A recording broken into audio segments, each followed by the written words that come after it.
Good morning. I'm Luann Gerhardt. Today's moment of focus is from the book Climate Church, Climate World, How People of Faith Must Work for Change by Jim Antal. Antal is a former special advisor on climate justice to the General Minister and President of the United Church of Christ. They write, "The church has a long history of confronting principalities and powers.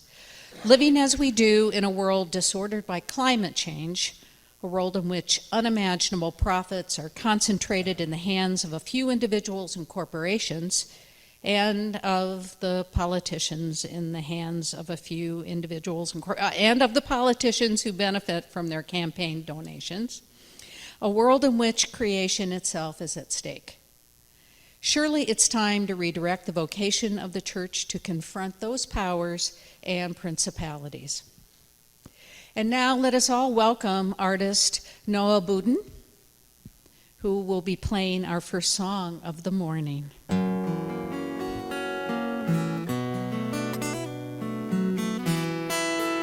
This is a song by Pete Seeger. I'll teach you the chorus. You can sing it with me.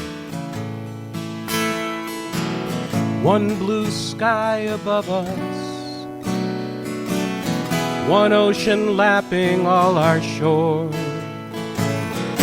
one earth so green and round, who could ask for more? And because I love you, I'll give it one more try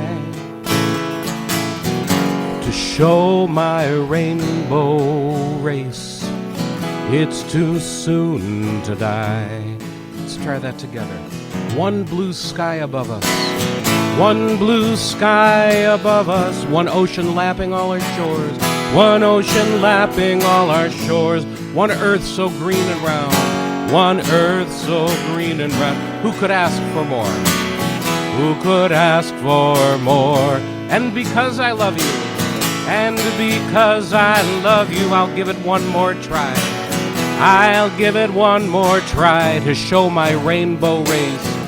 To show my rainbow race. It's too soon to die. It's too soon to die. Some folks want to be like an ostrich. They bury their heads in the sand.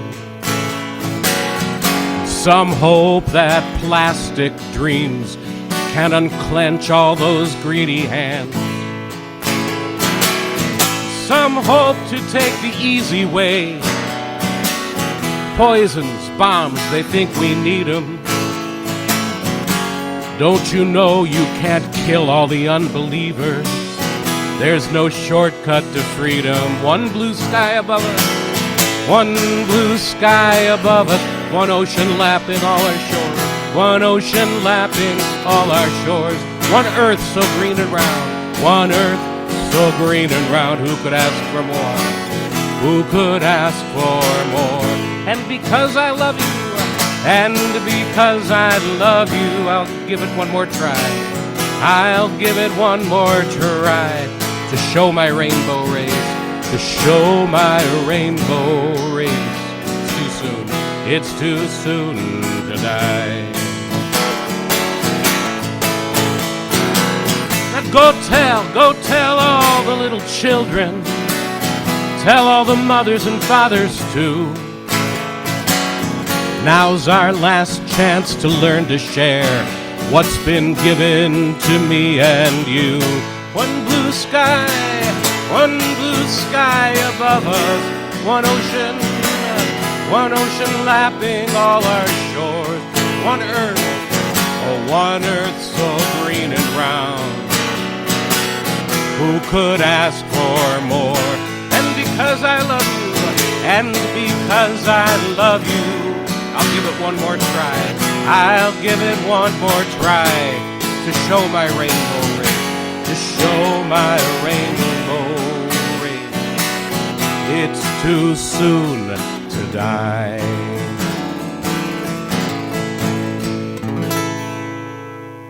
Thank you, Noah. Noah. Thank you so much. At this time, Jenny, would you like to come up for our social justice moment? First of all, good morning, everybody. I'm Jenny Wilson for our visitors today. I'm one of your hosts for our Epicurious event that we're having following service. Please come downstairs. We have a vegan meal, and our soup might be warm by then. Cross your fingers. Vegan meal prepared, and we have a really fun quiz and some cool programming. So please join us. We really want to have everybody here. So happy Earth Day Eve. Tomorrow is Earth Day.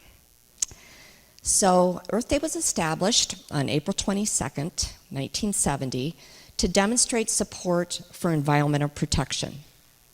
It harkens us as a reminder of the importance of environmental conservation and sustainability, encouraging us to come together and take action for a healthier planet and brighter future. As we celebrate, we hear the most basic of mantras: make every day Earth Day. And this is our charge, to care for this fragile, finite, and fabulous planet. We'll talk about action later, more of that to come today, but now I'm going to offer my celebration of Earth. It's always been easiest for me to be in concert and in spirit with God when I am in nature. Jeff and I are frequenters of the national parks, and we often find ourselves in awe on our travels. I invite you now to travel with us. Standing on the vast rim of the Grand Canyon, seeing a myriad of colors at sunrise and sunset, and hearing the wind rush through the deep cut in the land. Hiking through mist on Cadillac Mountain, feeling the dew of the clouds on our skin and the cool breezes from the great ocean below. Inhaling the acrid smell of sulfur rising from the boiling waters of Grand Prismatic Spring in Yellowstone, and the fragrant tang of lodgepole pine as we ramble the mountain backcountry. Tasting the dust and salt from the deserts of Death Valley and the Badlands, and feeling the sweat drip from our bodies in 108-degree temperatures. Hearing the symphony of peepers from our own backyard pond, the crescendo growing with the totality of the eclipse. Even lost on a mountain trail with a 9-month-old strapped on our backs, with the dark creeping upon us as we cross a roaring river below on a felled pine log that serves as our bridge, listening to the calls of the owl as the night creatures emerge. How blessed I have been to traverse these places, whether near or far. And how I look forward to the next encounter, the next communion, next prayer with Earth. The following is an excerpt from Sacred Nature by Karen Armstrong. This is our current book club reading. And I quote, "To glimpse the sacredness of the natural world requires a degree of quiet and solitude that's hard to come by. Indeed, we seem to find silence alien and often deliberately eliminate it from our lives. We wear headphones while we're exercising or walking in a park, and we chatter tirelessly on our cell phones on a deserted beach. As a result, the sounds of nature have retreated and become increasingly distant from our minds and hearts. If we want to halt the environmental crisis, we first need to seek a silent receptiveness to the natural world, bringing it into our lives little by little every day. In order to redeem the natural world, we should learn to align ourselves with it emotionally and realize our affinity with and utter dependence upon it. We must look beneath the surface of nature and experience sacrality for ourselves. But we cannot confine our love to the natural world. It must be extended to our fellow human beings. We must recognize the gravity of our environmental predicament and our personal responsibility for it, but also be intent on a transformation of mind and heart that will impel us to repair the damage. So, let there be light. Let the heavens be glad, and let the earth rejoice. Let the sea roar, and all that fills it. Let the field exult, and everything in it. Then shall all the trees of the forest sing for joy. Jeremiah chapter 29, verses 4 to 7 is our scripture passage for today. And as most of you probably know, and Jenny said in their wonderful presentation, that April is Earth Month. Tomorrow is Earth Day, which is why we are reading Sacred Nature in our book study, which is why we're having our Epicurious lunch after the service today, which is why we want to engage in conversations as a community about how we, as a spiritual community, this spiritual community, how we can become more sustainable and cognizant of our cumulative and individual effect on the environment. And of course, it's why we regularly talk about the divine presence within the created order versus what is probably the more dominant traditional Christian view of creation that suggests that God exists apart from creation. In much the same way a carpenter might build a house that they never live in.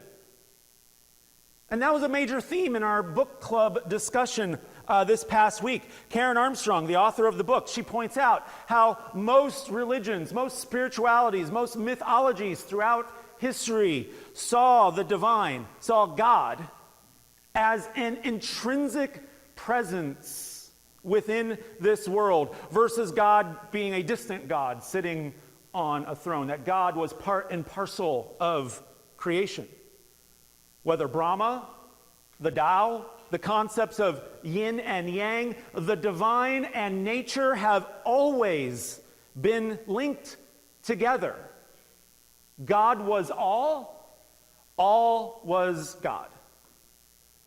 And when one reads Scripture, we definitely see clues that the early writers were of this understanding as well. Colossians 3:11 tells us that the Christ is all and is in all.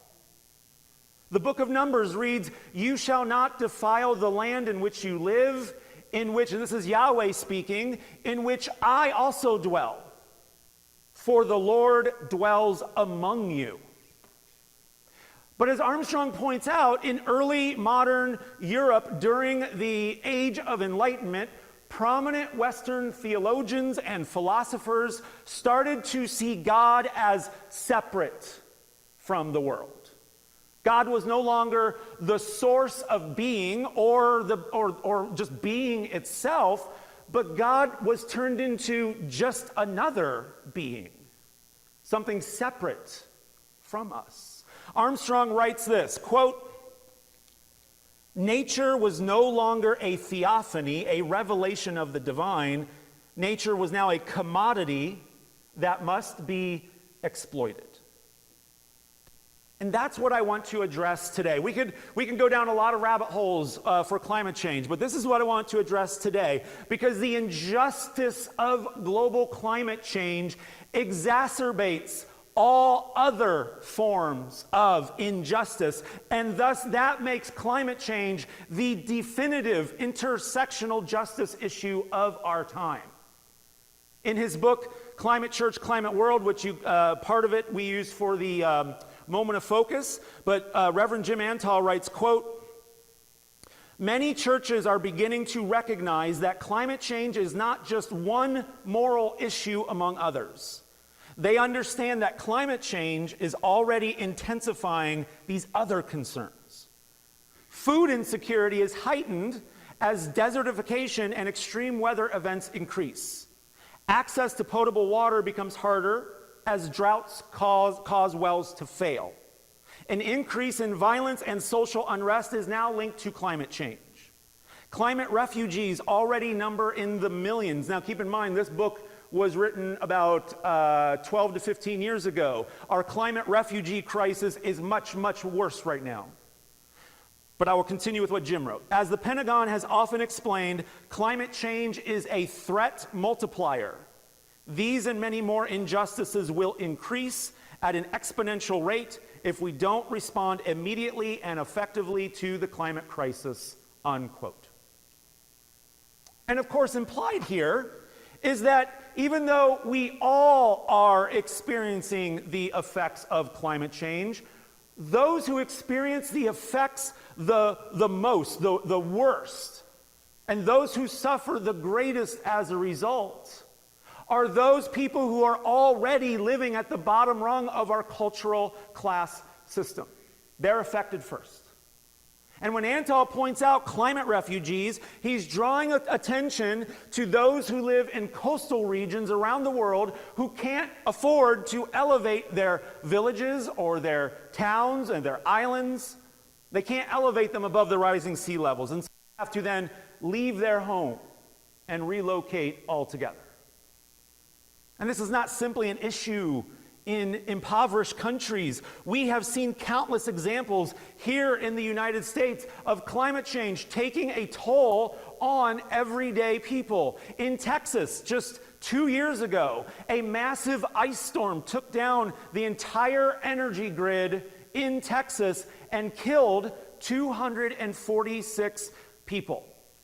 Now, some of those folks were homeless, but many were not. Many were sheltered and died anyways. But very few of those people who died were rich. Why?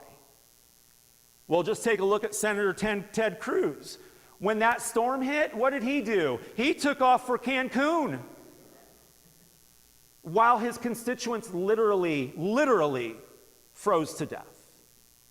In other words, those with means, those with resources, are the last to be affected by global climate change. But of course, somehow, there are still a lot of people who don't even believe in the science of climate change. Those who think it's some nefarious conspiracy among scientists, or that the information is just wrong, and that the rising waters, the hotter summers, the increasingly devastating superstorms, the fiercer and more widespread wildfires, it's all just a part of some normal historical cycle, or that climate change is even God's plan, and that a message like this one today is simply much ado about nothing.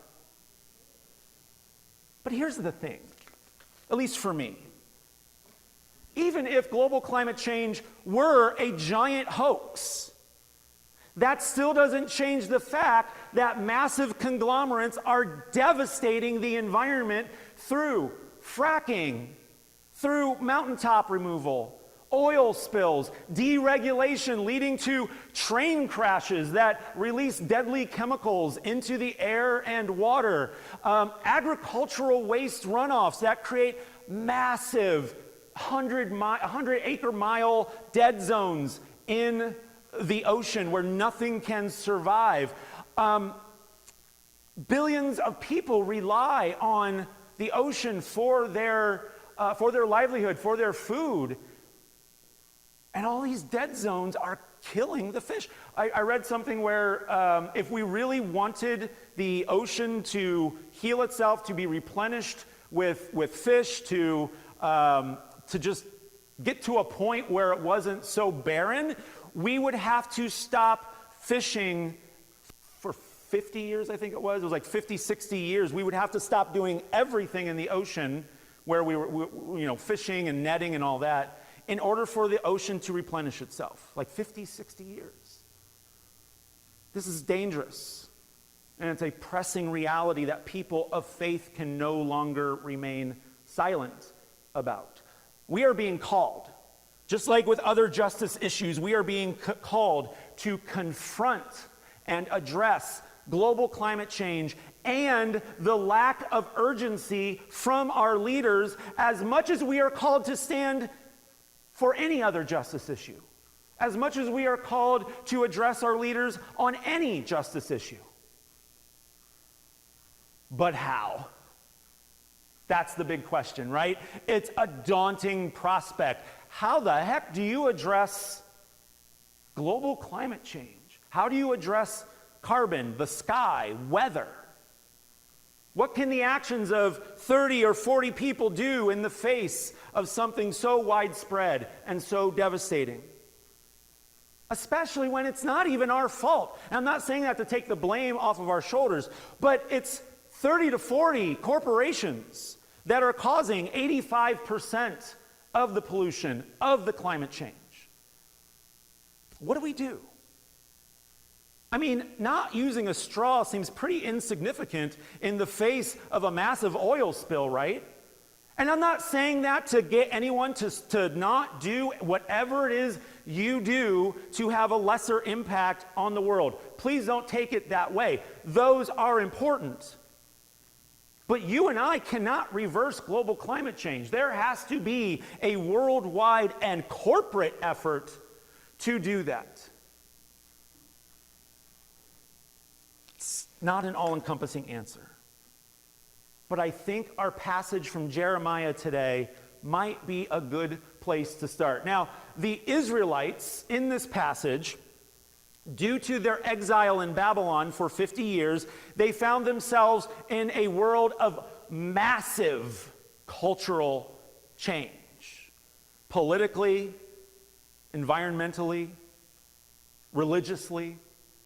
Their land had been taken from them. They lived under the thumb of an oppressive government, and their resources were no longer their own. The overwhelming force of the Babylonians devastated the Israelites, their history, their culture, their population, the effects of which would be felt for generations. Now, quick side note. Before the service today, Luann and I were discussing our somewhat discomfort with parts of this passage, the emphasis on getting married and reproducing and finding wives for your men, etc. And yeah, that's kind of icky, right? But taken in context with the plight of the Jewish people at this time, it shouldn't be difficult to understand that they had this desire to keep their population strong as a way of surviving the exile and making sure that their ranks didn't vanish into history. So that's the context of that. But today's text from Jeremiah is an important one when discussing the church's response and responsibility with regard to climate change. In essence here, God, through Jeremiah, is telling the Israelites, and maybe even us, God is saying, yes, the situation is dire. Yes, your world has been radically altered. But don't be like the elite who look to nostalgia for answers to the future, who point to the past and say, well, that's how we've always done it. Then tell us that the future will be no different. Who have the audacity to say that climate change and all its devastating effects are just a part of God's plan, no big deal. Rather, we must understand this present reality. We must come to terms with this present reality. We must accept the truth of our condition. And then we must make the choice to live differently. As Jeremiah says, to plant gardens and eat what they produce, to embrace the value of all life, not just human life, because we are connected to all of creation in this vast web of life, and to seek the welfare of the land on which we live. And if we make the choice to live differently, whether as individuals or as a community, if we make the choice to live differently, then we also need to understand that it's not just going to happen on its own. There is a lot of work to be done. Physical work, as well as mental and emotional and spiritual work. I was talking with someone a few weeks ago. Actually, at this point, it was probably last year. Everything feels like a few weeks ago at this point, right? But it was probably, I think, last year. And we were talking about sustainability in the church. And I'm like, yeah, we go through a lot of paper. I would really like to maybe, cut down on the bulletins. And they said, oh, people aren't going to like that. And that's church life, right? That's living and working in the church. The ways we've always done it, that's what we keep rolling, right? But we have to do things differently. The world is different now. We need to respond to the challenges of the world with unique answers. And I know, not doing a bulletin is not, in the scheme of things, that large, but add it up. 2 to 3 pages. I make 30 copies every week, every Sunday. So that's 60 to 90 pages every Sunday of the year. That's a big stack. When you're done, that's a lot of paper. That's a big impact on the environment. The writer of Jeremiah understood this. And they tell us that change is hard, yes, but change will only come from first realizing and accepting that the old way of living is gone. And because of that, we have lost a lot of things. 1 million species will be extinct by 2050. From this point to 2050, we're going to lose 1 million more species. In the last 50 years, the Amazon rainforest has lost a fifth of its forest cover. That's 300,000 square miles gone from the place that we call the lungs of the world. And that's due almost entirely to cattle grazing. Thousands of square miles of our oceans are now literal dead zones, and the last decade has been by far the warmest on record since we started recording these things. And as frightening as this is, as frustrating as it is, as horrifying as it is for the world our children and our grandchildren are inheriting, as much as we might want to stick our heads in the sand, and as Mr. Pete Seeger said, be a, what's the bird called? An ostrich, be an ostrich and stick our head in the sand, we can no longer pretend that it's not happening. You can choose to do nothing if that's your choice, but we can no longer pretend that it's not happening. We can't deny it. Rather, we have to understand it, we have to accept it, and then we have to commit to the labor necessary to restore balance to creation, to plant new gardens, and to seek the welfare of the land. The Israelites could have thrown their hands up in frustration, or they could have shut down over crisis fatigue. They could have curled up into a ball of defeatism, but rather they committed to the sacred work, the difficult work of restoration, of transformation, of living into a new world of new challenges, as well as new possibilities and new hope. In order to address the injustice of climate change and all its other intersectional injustices, I believe God urges us to have an eye toward the future while also being rooted firmly in the present, and to shed our reliance on the way things have always been done. We are being called to embark on a new journey together. And I know pastors like to say that all the time in front of congregations. We're embarking on a new journey together. But friends, we're moving into an incredibly uncertain future as a culture. An incredibly uncertain future. Good or bad, this is a new journey. And as a part of that new journey, we are called to recognize what got us here so we can build and plant and grow something different. In his book, Antal describes this as a repurposed church for a climate change world. A repurposed church for a climate change world.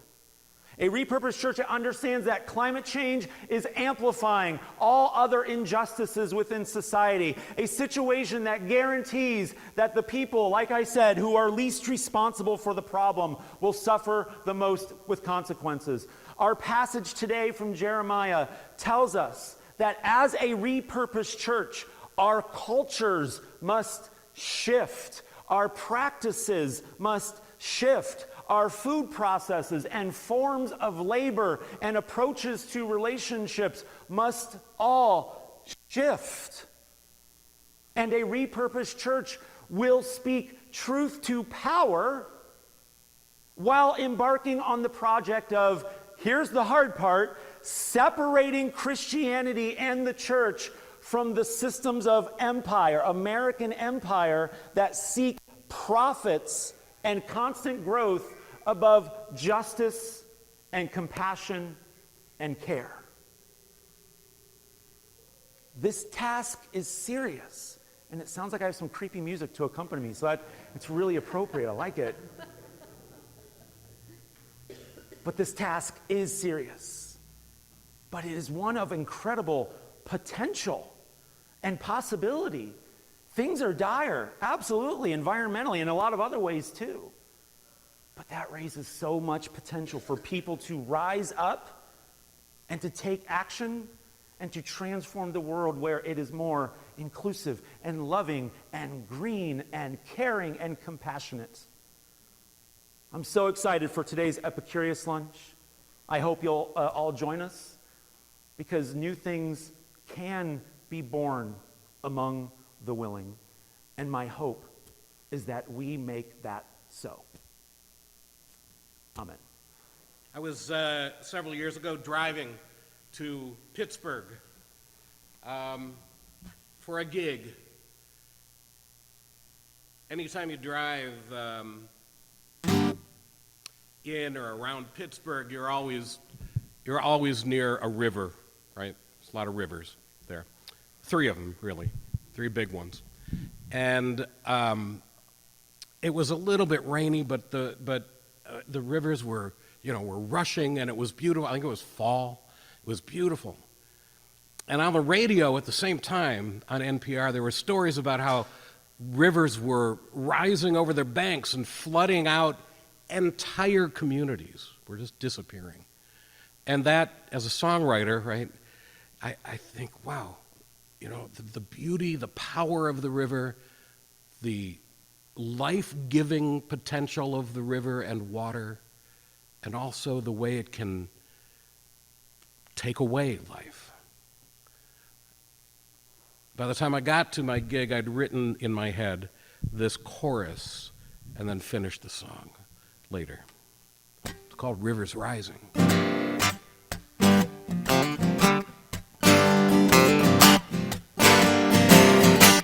And the river is rising, the water grows wide, like the shores of Babylon. We lay down and cried, but the time for crying is over and done. And like that river, we will rise as one. Now rivers they wander and rivers they swell, and old Mother Nature, she can raise a little hell. You can try to contain them with your hands, heart, and soul, but you ain't gonna tell no river how to roll. And the river is rising as the water grows wide, like the shores of Babylon. We laid down and cried, but the time for crying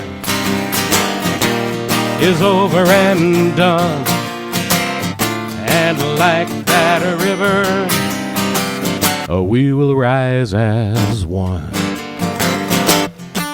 Now rivers they roar when the water is high, but when the sky is silent, the river runs dry.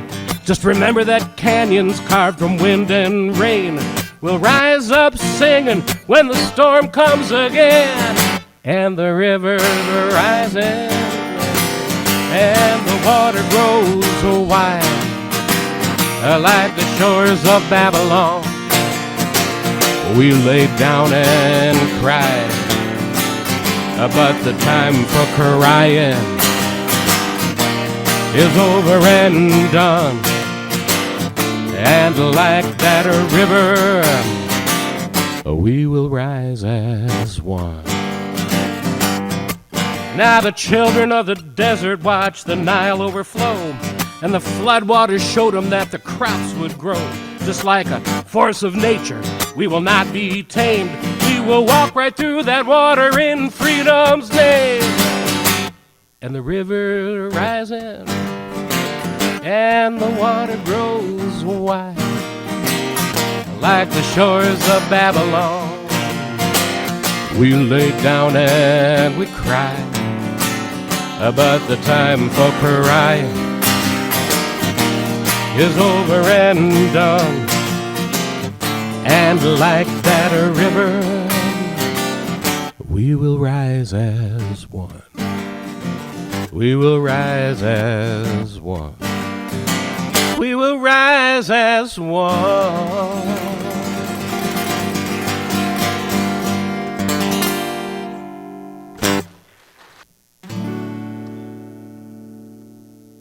Phil Oakes. Phil Oakes was one of the greatest protest songwriters in the 1960s, and unfortunately died young, but we won't go there either. Like one of his predecessors, like all of our predecessors, Woody Guthrie, this song is genius, like This Land Is Your Land is genius, because This Land Is Your Land is not as much of a patriotic anthem as we tend to sing it as these days, but that's another story too. But this, the genius in this song lies in the first two verses about the beauty of this land. And then we get to the last verse, and it kind of drives home a different point. And then there's a fourth verse which he did not record, except he recorded it on his original demo, but not on the final recording. But his estate, his sister, has now given permission for songwriters, not songwriters, but for performers to sing this song, this verse, this last verse. And when you hear it, it could have been written yesterday, it could have been written today. Power and the Glory. Come and take a walk with me through this green and growing land. Walk through the meadows and the mountains and the sand. Walk through the valleys and the rivers and the plains. Walk through the sun and walk through the rain. Here is a land full of power and glory, beauty that words cannot recall. Oh, her power shall rest on the strength of her freedom. Her glory shall rest on us all. From Colorado, Kansas, and the Carolinas too, Virginia and Alaska, from the old to the new, Texas and Ohio, and the California shore. Tell me, who could ask for more? Here is a land full of power and glory, beauty that words cannot recall. Oh, her power shall rest on the strength of her freedom. Her glory shall rest on us all. Yet she's only as rich as the poorest of her poor, only as free as the padlocked prison door, only as strong as our love for this land, only as tall as we stand. Here is a land full of power and glory, beauty that words cannot recall. Oh, her power shall rest on the strength of her freedom. Her glory shall rest on us all. Yet our land is still troubled by men who have to hate. They twist away our freedom. They twist away our faith. Fear is their weapon, and treason is their cry. We can stop them if we try. Here is a land full of power and glory, that words cannot recall. Oh, her power shall rest on the strength of her freedom. Her glory shall rest on us all, on us all.